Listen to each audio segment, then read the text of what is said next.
What's up, everybody? Happy Monday. Thank you for tuning in to episode 8 of the Daily Dose podcast. This podcast is sponsored by Jackpack LLC, all organically grown cannabis right here in Albuquerque, New Mexico. Don't forget to like, subscribe, and share. Keep running that channel up. Let's get into it, guys. No UFC fights yesterday, or Saturday, excuse me. There was some boxing. I think there was some BYB Extreme. Nothing too major. So let's get right into it. As far as this weekend, we got a pretty good card. I'd say one of the better free fight nights that we got. We got Damon Blackshear on there. We got Matt Schnell. When we get to the pay-per-view card, we got Randy Brown, Nicholas Dobby. That should be a good one.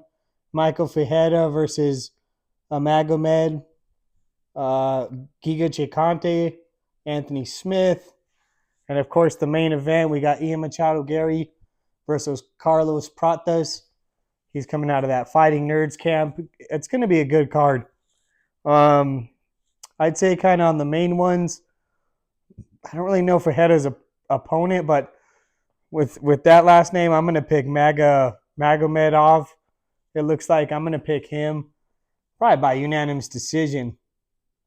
Let's go Giga Chikante. We'll pick him at featherweight. We'll go with the knockout. He's coming back. It's been a little bit. We're going to pick Anthony Smith as well in the co-main event. I'm going to go by second round TKO. Now, the main event versus Gary and Pratas. Now, this is a really good one. I think, in my opinion, I'd say Gary has a little more experience so far and a little more tools on his belt, but Pratas is a bad dude. He's been coming out there and just smoking people. So he's taking the fight on short notice. Gosh, it really could go either way. I could see Ian Gary doing his thing and controlling it. And I could see Pratas coming in there and catching him, So, man, I'm going to go with Ian Gary by unanimous decision. But we'll kind of see how that goes. That one really could go either way. Like I said, there wasn't really any big fights or big moments from the weekend. Just going over some things for the card coming up this weekend. That was really about it. Shout outs to a big signing in the UFC, Aaron Pico. I've had the pleasure of personally, knowing him and hanging out with him. Really good guy. Hardest worker in the room. I'm very excited to see where he goes. I believe they said the Imavov fight was canceled initially, but I think it's going to be a possible fight night main event in the Apex. So I'm really curious to see. Pico just wants to get right to it, see where he's at. He believes he could beat a lot of these top guys. So I'm definitely interested and we'll be tuning in. As far as for International Fight Week, it seemed like, according to Colby Covington, that the main event was going to be DDP versus Hamzat, and the co-main was going to be Islam Makhachev versus Ilia Topuria. Now, it seems like, I don't know, I think DDP pulled out with a fractured vagina. No, I'm just kidding. I don't know what the injury is exactly. I'm sure if he's pulling out to injury, that it's legit. We know he's not scared. He's a big guy. I think that'll be an interesting fight to see if Hamzat can continually just try and put that pace and control someone that big. So I was definitely looking forward to it. Maybe they'll rebook it. I think I want to say Pratas saying that he would take him on. Something like that. Someone definitely responded and said they'd fight Hamzat.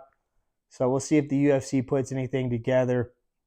BJ Penn. So I know I talked about him recently, but man, I mean, it is just really, really terrible. If you go on this guy's Instagram, he's talking about there's other fake BJ Penn. He's talking about that Brendan Schaub is the fake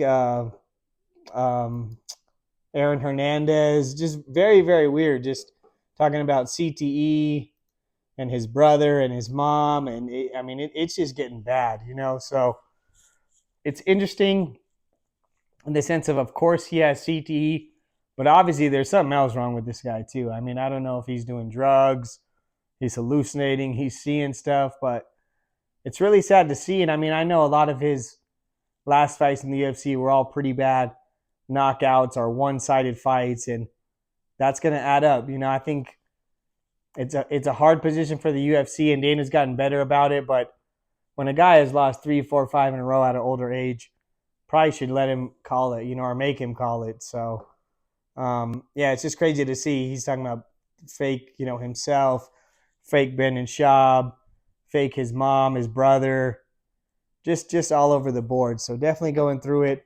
Hopefully he can get some help or some people around him and kind of get back on track, because it's definitely sad to see.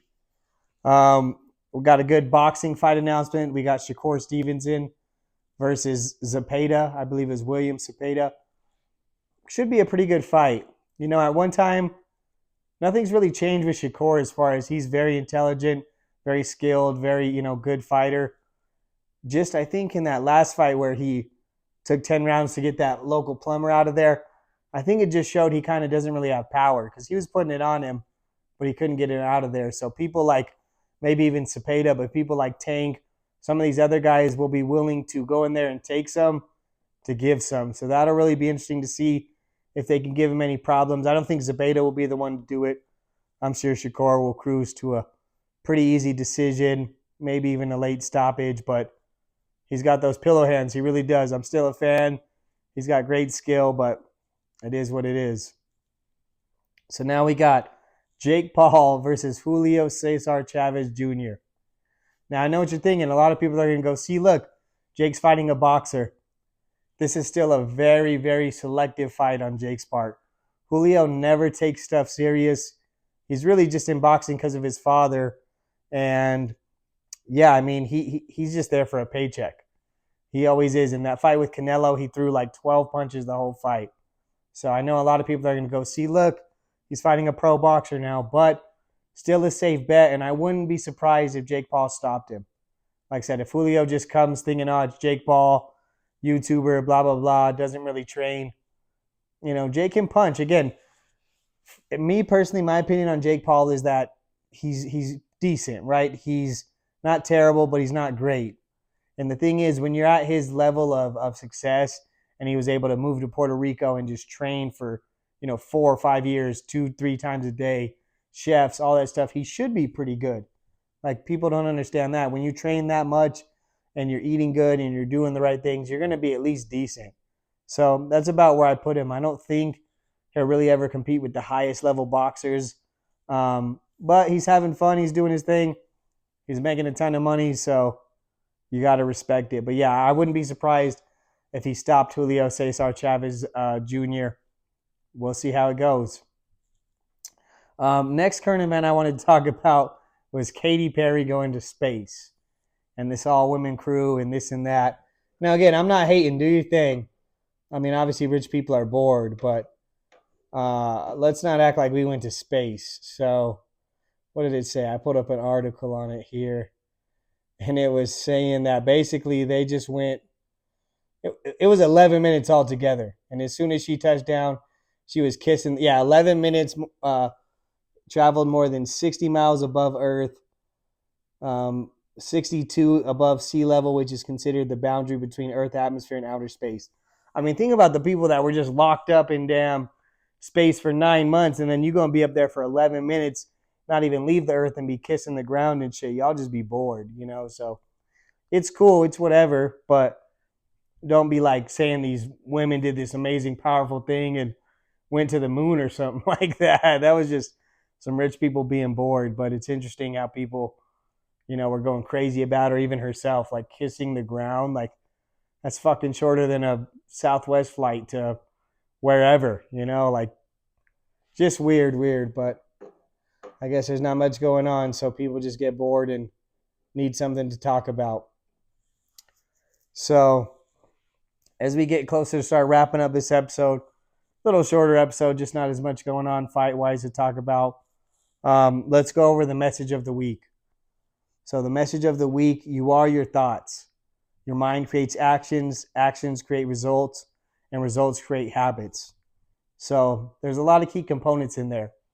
No, you can't just sit in your room and do nothing and manifest a beautiful life. No, it doesn't work like that. But in your head, if from the start you're thinking negatively towards a situation, a dream, a goal, you're like, nah, no way it's going to happen. They're going to say, no, this isn't going to work. That's not going to play out. then automatically you're going to avoid the action just right off the bat. So, and then if there's no action, nothing's going to come from it at all. But on the opposite end, if you put some positive facts in there and you act like you couldn't lose and everyone's going to say yes and you're going to meet the right people and you're going to put it together, then you're going to go do the actions. And once you do the actions and you start getting some results from that, now you're going to make that a consistent habit. Okay, in my head, make sure to think right. After I think right, make sure to go out there and network and do the right things and read the book and meet the people or whatever it may be. But yeah, your mind is a very powerful tool, and then action and then results all come from it. But you can't have one part without the other. You can't just sit on the couch and envision money falling at your feet. It just doesn't work that way. So I just wanted people to keep that in mind. We are in a day and time where you could do anything you want in the world. And if you're just a regular person working a job and you're cool with your life, no problem with that. That's totally cool. It doesn't make you any less of a person, or it doesn't make anybody better than anybody. We all have a certain path that we want to walk, and that's up to us. The rest doesn't matter. I think we're in a weird time where people are just concerned about the other people. I don't really care what your beliefs are, what your this is, how you feel about that, how you look about this, whatever it may be. As long as you ain't bothering or hurting me, I really don't care. So I think people need to go back to minding their business. People may do weird stuff. People may do random stuff. But if it's not affecting you, who cares? Right? Just chase your dreams. Do good things. Worry about you, your family. I don't care what awkward, random stuff people do for attention, whatever times we're in, whatever is cool.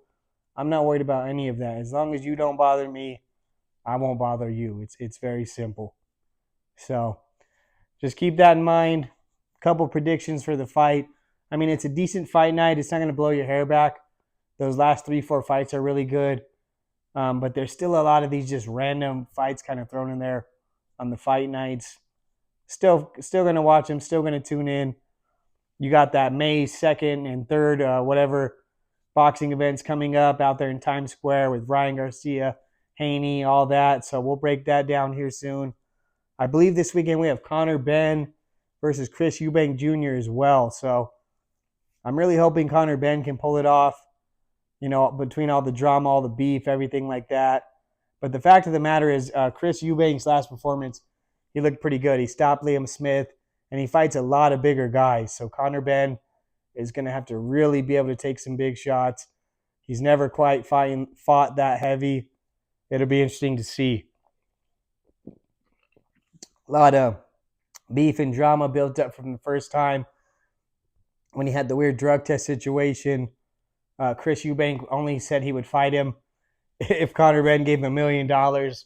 Conor Benn was basically like, fuck off. We'll solve it when we get there. So there's been a lot of animosity, a lot of tension. I'm curious to see how it goes down. That's it, guys. Thank you for tuning in to episode 8 of the Daily Dose Podcast. Don't forget to like, subscribe, and share. Happy Monday. Keep killing it this week. Keep doing your thing.